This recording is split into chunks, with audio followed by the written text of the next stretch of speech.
Il se peut que vous n'ayez pas remarqué, mais il est impressionnant de voir combien de célébrités d'Hollywood et d'autres personnes d'influence mondiale sont apparues devant les caméras avec un gros bleu à l'œil ces dernières années. La dernière personne à apparaître avec une ecchymose à cet endroit du visage est l'actrice mondialement connue, Sharon Stone. Tout cela ne serait-il qu'une grande coïncidence? Beaucoup de gens ne le croient pas. Et la question qui se pose est, quel type d'épidémie de l'œil bleu attaque autant de figures publiques? Frères et sœurs, c'est très étrange, vous ne trouvez pas? Et plus on réfléchit à ce sujet, plus cela devient étrange. En fait, il existe déjà plusieurs théories du complot sur ce qui est appelé le Black Eye Club ou le Club de l'œil noir. Dans la vidéo d'aujourd'hui, je vais vous montrer quelles sont les principales théories impliquées dans cette polémique, qui sont les célébrités qui ont déjà montré des ecchymoses à l'œil et surtout, quelle est la vérité derrière ce mystère? La parole de Dieu est-elle la vérité? Dieu parle-t-il de cela? C'est ce que nous allons découvrir maintenant. Et avant de commencer, je vous demande de vous abonner à ma chaîne et d'activer la cloche de notification, car je veux vous aider tous les jours à comprendre la Bible de manière simple et facile, d'accord? Maintenant, allons-y. Récemment, l'actrice et supermodèle américaine Sharon Stone est apparue sur une photo avec un œil bleu. Cette image a inquiété les fans du monde entier, qui ont pensé qu'elle avait un problème de violence domestique. En raison de la réaction, Sharon a posté une vidéo sur son Instagram disant qu'elle allait bien et que tout cela n'était qu'un accident. L'actrice a expliqué qu'elle était dans un hôtel et qu'en se réveillant au milieu de la nuit pour aller aux toilettes, elle avait heurté son visage contre le marbre, ce qui avait causé l'ecchymose à son œil gauche. Elle a plaisanté en disant « Ça s'améliore, mais on peut dire que c'est un bon œil bleu.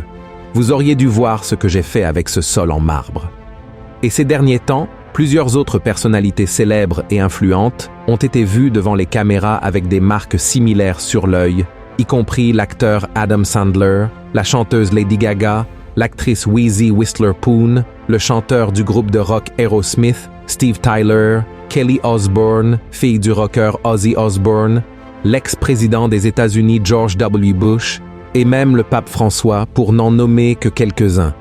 Il y en a beaucoup d'autres. Les justifications pour ces marques bleues autour des yeux sont toujours les mêmes.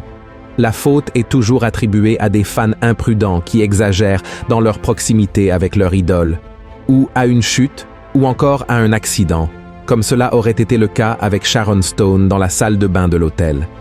Mais ces excuses sont-elles vraies? Selon les défenseurs de certaines théories du complot, non. Par exemple, l'écrivaine et animatrice américaine Sherry Cunningham, qui a prétendu avoir interviewé Satan et écrit un livre intitulé « Entrevue avec le diable », a affirmé que les ecchymoses sur les yeux des personnes célèbres ne sont pas apparues par hasard, mais sont le résultat d'un processus appelé l'écartèlement de l'âme, quelque chose comme le retrait de l'âme de la personne. Selon cette écrivaine, l'âme humaine peut être aspirée et prise par des entités démoniaques à travers divers rituels, l'écartèlement étant l'un d'eux. Toujours selon Sherry, ce rituel de Satan retire l'âme de la personne, laissant le corps vide pour être rempli par une autre entité, après que la personne ait accepté d'échanger son âme contre la célébrité, le succès ou le pouvoir. Et serait-ce une coïncidence que toutes ces personnes aient réussi à atteindre un niveau de succès bien plus élevé que la grande majorité des autres personnes dans leur domaine à travers le monde? Sont-ils vraiment meilleurs que tout le monde? Ou y a-t-il quelque chose d'obscur et de surnaturel derrière leur succès? À la fin de la vidéo, si cela vous a plu, je donnerai mon avis sur la question de savoir si quelqu'un peut ou non vendre son âme au diable. Mais d'abord, je veux vous montrer d'autres théories sur ce prétendu club de l'œil noir. Une théorie affirme que les personnes qui apparaissent avec des ecchymoses autour des yeux participent à un rituel d'initiation de haut niveau lié à des groupes élitistes comme les Illuminati, et que c'est pour cette raison qu'elles doivent apparaître en public avec cette marque. Et si nous analysons la situation, cela peut avoir beaucoup de sens. Après tout, ils ne cachent pas la marque. Ils créent simplement une justification pour elle. Contrairement aux objectifs originaux des Illuminati de Bavière, qui cherchaient à promouvoir la raison, l'éducation et la réforme sociale au XVIIIe siècle, les Illuminati d'aujourd'hui auraient pour grand objectif de contrôler le monde entier.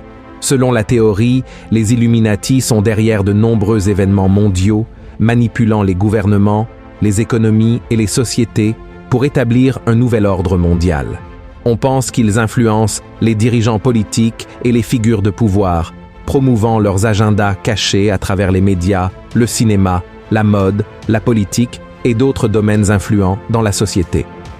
Les défenseurs de ces théories affirment que les Illuminati contrôlent les principaux médias, les utilisant pour manipuler l'opinion publique et maintenir la population sous contrôle. Cette prétendue manipulation médiatique inclut la diffusion de désinformation et la création de récits qui favorisent les objectifs des Illuminati. De plus, on pense qu'ils sont impliqués dans la création et le maintien de crises économiques et sociales, utilisant ces moments d'instabilité pour prêcher des changements qui favorisent leur domination mondiale. Les Illuminati sont également associés à des symboles et des rituels occultes, certaines théories affirmant qu'ils utilisent ces éléments pour démontrer leur liberté et leur contrôle sur tous les êtres. Certains croient que les célébrités et figures publiques qui affichent certains symboles ou gestes signalent leur loyauté envers les Illuminati, comme on peut le voir avec les personnes ayant les yeux blessés. Il y a aussi ceux qui croient qu'il existe un lien entre ces ecchymoses et le culte du dieu soleil égyptien, Horus. Horus avait l'œil gauche noir représentant la lune, tandis que le droit était blanc représentant le soleil. En plus de ces théories, il existe encore une croyance selon laquelle les ecchymoses à l'œil gauche sont un signe du diable. Un journal de 1879, intitulé Freeman, a enregistré que l'œil noir est clairement un signe de Satan. Mais nous n'avons pas beaucoup d'informations sur cette croyance. Enfin, une autre question souvent évoquée est celle des ecchymoses résultant de coûteuses injections d'une substance appelée adrénochrome. Selon cette théorie, les enfants recrutés dans le monde entier sont torturés pour obtenir cette substance, car lorsqu'une personne est terrifiée et sur le point de mourir, elle produirait supposément un liquide appelé adénochrome. Chacun d'eux produit seulement 10 millilitres de la substance qui doit être retirée du corps immédiatement après la mort et appliquée sur une autre personne pour provoquer le rajeunissement. Cela expliquerait pourquoi beaucoup de riches et célèbres semblent ne jamais vieillir. Les scientifiques disent que tout cela est une théorie du complot, car le liquide adénochrome est aujourd'hui extrait d'animaux et vendu dans divers laboratoires, étant accessible à tout le monde. Par conséquent, il n'a pas de sens qu'il y ait un réseau de trafic humain pour obtenir cette substance. Maintenant, je veux parler avec vous de la théorie selon laquelle une personne pourrait vendre son âme au diable. Est-ce vraiment possible? Et la réponse est non. Ce n'est pas possible. Nous ne pouvons offrir à personne ce qui ne nous appartient pas. Personne ne peut vendre sa propre vie au diable pour la simple raison que la vie ne nous appartient pas. Nous appartenons tous à Dieu et nous sommes à lui, comme nous le lisons dans le psaume 8 et dans Éphésiens chapitre 2. Ainsi, lorsque l'on dit qu'une personne a vendu son âme au diable, ce que cela signifie vraiment est que cette personne a fait un pacte pour atteindre ses objectifs à tout prix, sans se soucier de sa propre condamnation. C'est une manière de parler, comprenez-vous? Il est possible de choisir, librement et volontairement, de se détourner complètement de Dieu et de décider de revenir vers lui et de se convertir de ses mauvaises voies. Dans ce cas, Dieu pardonne toujours. Il suffit de demander pardon avec sincérité et de croire que Jésus est notre unique sauveur et libérateur. Amen. Par conséquent, il n'existe aucun contrat définitif avec le diable, ce qui ne veut pas dire qu'il est sage de tenter de le tromper, car jouer avec sa propre salut est au moins risqué. De même que pour l'âme, il est également totalement absurde de prétendre avoir un contrôle total sur son propre corps. La vérité est que nous n'avons pas de pouvoir absolu sur nous-mêmes, car nous ne nous sommes pas créés nous-mêmes. De même, nous ne pouvons pas déterminer comment et quand sera notre fin. Et nous ne pouvons même pas mettre fin à notre propre vie, car c'est Dieu qui a insufflé en nous le souffle de la vie, et seul lui a le droit sur elle. Donc, frères et sœurs, nous sommes à la fin des temps, et la Bible dit qu'en ces derniers jours, les gens aimeront plus les plaisirs du monde que Dieu, et vivront en quête d'adoration. À cause de cela, beaucoup de personnes, surtout les célèbres et celles qui ont un certain pouvoir et influence, ne mesurent pas leurs efforts pour obtenir encore plus de célébrité, de succès, d'argent, de pouvoir et d'influence. Dans Matthieu chapitre 6, Jésus a dit « L'œil est la lampe du corps. Si ton œil est en bon état, tout ton corps sera éclairé. Mais si ton œil est en mauvais état, tout ton corps sera dans les ténèbres. Si donc la lumière qui est en toi est ténèbre, combien seront grandes ces ténèbres? Ce passage nous montre l'importance d'avoir une vision pure et axée sur les valeurs éternelles. Nos yeux sont comme des lampes qui éclairent notre être, et, s'ils sont concentrés sur des choses bonnes et justes, naturellement toute notre vie sera pleine de lumière.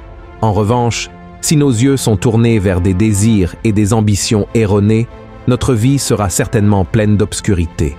Malheureusement, beaucoup tombent dans le piège de l'ennemi en donnant la priorité à la quête de pouvoir, de célébrité et d'argent.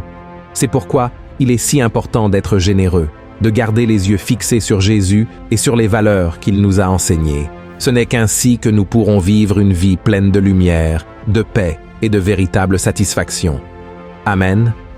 Si vous avez aimé ce message, partagez-le avec vos amis et votre famille et abonnez-vous à ma chaîne. Que Dieu vous bénisse puissamment.